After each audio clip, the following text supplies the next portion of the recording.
What's up, guys? Maestro Megatron here. Welcome back to the channel.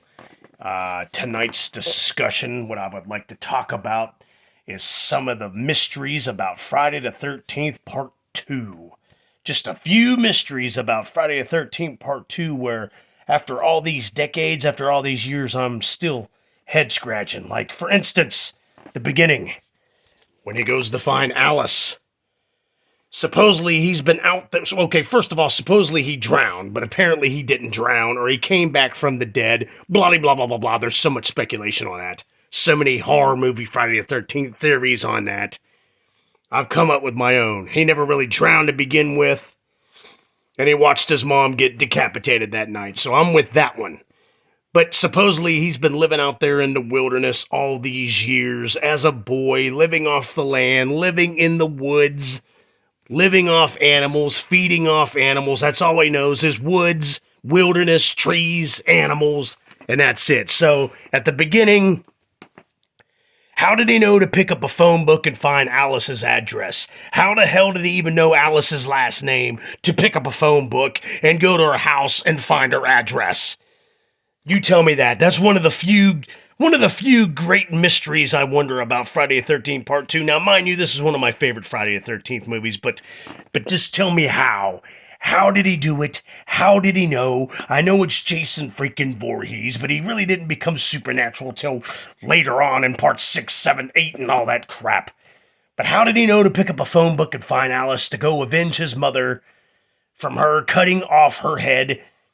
And then, the whole damn time, did he take a bus? Did he take a cab? Did he walk? Did she not just live too far away from where the whole thing happened in Part 1? I don't know. Alice, you tell us. And he carries his mom's decapitated head the whole time as he's flipping and thumbing through the phone book trying to find Alice's address. He's got his mom's head and decides to stick it into the refrigerator where Alice lives. I have no idea. I know the directors, Steve Miner, knew what they were doing. They wanted a little bit more of the scare and jump factor, but what was Jason going? What was going through his mind? That's a great mystery right there. Why did he wait 2 months? So supposedly he wasn't dead. Another great mystery. What the hell happened to Paul? Paul Holt. I love Paul Holt. One of my favorite characters in Friday the 13th Part 2, as well as him and Ted. So what happened to Paul Holt? Did he die or not? I know he fought Jason twice. He saved Jenny's dumbass twice. She tried to tell him that somebody was in the freaking room. He didn't listen. There we go. Fighting with Jason. She runs the whole night. Then he finds her again, fights with Jason again. But then she takes the machete right through the shoulder blades, right there through the neck, connecting the shoulder blade. Goodbye, Jason. Take your little nap there, sackhead. But what happened to Paul? Supposedly Paul lived. Paul got up after the struggle, after she put the machete through the shoulder blade. They walk back to the cabin. Then they hear something at the door. Jenny grabs the pitchfork. Paul's got the other handle of the broken pitchfork, like it's gonna do something. He's like holding it like that. And she's standing there staring at the door with the pitchfork, and she's like, go in, open the door. Finally opens the door, and it's Muffin.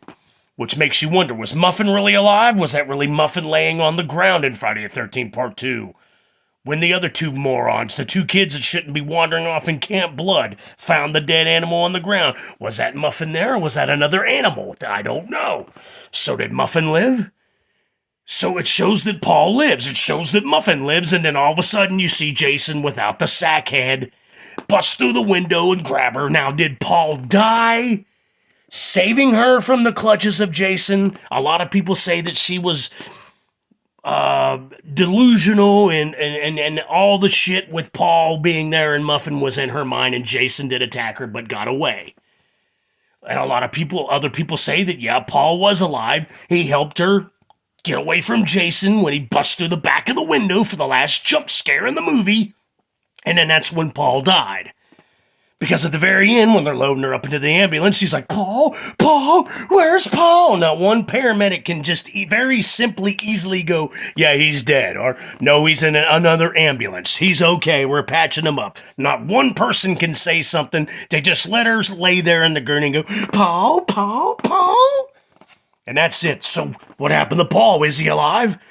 And here's another great mystery. What happened to Ted? I know he stayed behind to get drunk the whole time, which, good man, smart man. If you want to survive a Friday the 13th movie, go to an after-hours bar and stay there all night and drink. That's just one of the rules. So where did he go? Was he the one that went back to the camp eventually after closing down the bar and going to the after-hour bar? Because, in part 2, he asked the old guys, like, you know, have any after-hour bars around here? Sure are. And he goes, sure are. Mocks the poor old guy. So was he the one that went back to the camp, discovered all the dead bodies and all the blood and the gore? He's the one that called the cops, the paramedics? Is that what happened? And another thing about Paul, if you notice at the beginning of part 3, they give the body count on the TV. And it was -1 person, which would have been Paul. So was Paul alive or not? Was Ted the one who went back to the camp and called the paramedics, called the police? Which one is it? A lot of people on the internet said that after he closed down the after-hours bar, Ted went to a motel and slept it off. And then went back to the camp the next day and called the police, the ambulance, all the coroners, all the body bags. But who knows? It's just, again, a few questions I have about Friday the 13th Part 2. Who knew? Here's another good mystery. What the hell? Although Paul was one of my favorite characters in the Friday the 13th universe, why the hell was he being so stupid negligent to the problems that are going around when they get back to the camp and notice that everybody's gone, all the lights are out, there's 5 gallons of blood where Sandra and Jeff were doing the boo-boo, and got the spear right through him. 5,000 gallons of blood in the mattress. Both Paul and Jenny both see it. The lights go back out again in another section of the cabin, which is weird. So what the hell's going on? So they're walking down the stairs and Jenny asks the most ultimate stupid question on the planet, followed by one of the most ultimate stupid answers on the planet. Paul, what's going on? Nothing. What? You call that nothing? There's nobody here at the camp. All the lights are out. I know you smell the blood. I know you smell the dead bodies and the gore at this point. It's been raining cats and dogs. And then you're walking down the stairs. Paul, what's going on? Nothing. That's another great mystery right there. What the hell's the matter with you, Paul? You've got to know that something's going on. And you say nothing. No, you say nothing. This is just a few mysteries about Friday the 13th Part 2 that I have always wondered and that I've always wanted to talk about. If you guys are watching this video right now, I want to thank you for watching. I hope I covered all the great mysteries about Friday the 13th Part 2. Did Paul live? How the hell did Jason find Alice at the beginning? Where did Ted pass out at? Is he the one that called the paramedics? And the coroner and the ambulance? The paramedics? The cops? Did Muffin live? Where's Paul? And Paul, what's going on? Nothing. How does Paul think that nothing's going on? This is just some of the great mysteries of Friday the 13th Part 2 that I really want to know. If you guys enjoyed this video, please comment in the comment section your theories on some of my great mysteries and questions I have about Friday the 13th Part 2. That would make me very happy because I just want to grasp my head around it. I just want to do it, and I just want to ask Paul, what the hell's the matter with you? Nothing.